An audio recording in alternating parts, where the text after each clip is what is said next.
Mostly everything in my life is a very happy accident.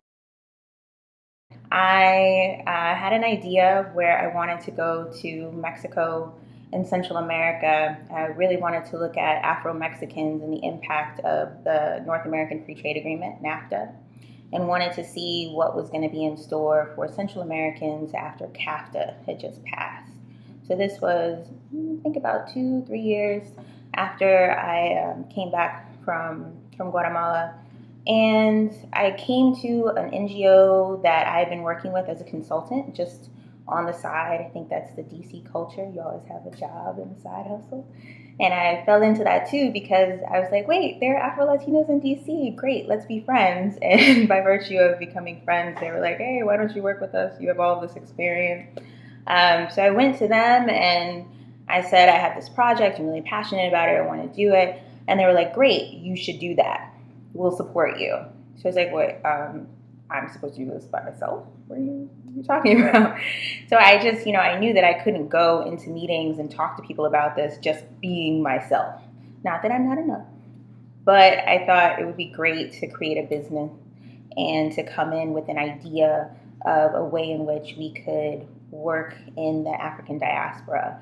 And originally, I actually wanted to work with all people of color. So I started Global Awareness Project Consulting, or GAP Consulting. It's a very large, long name.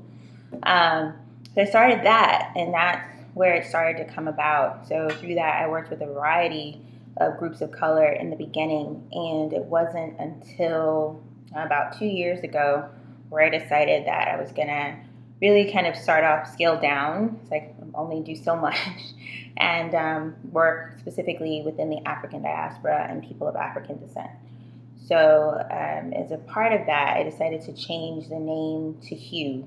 And HUE, the thing about HUE is people are always like, what does it stand for? It's like, it's HUE, hue meaning color, complexion, shade, because we come in so many different colors and so many different varieties that I wanted to have something that was able to show that. And the logo was very specific with the logo of making sure that we could get every single shade possible, like all the shades of brownness into one.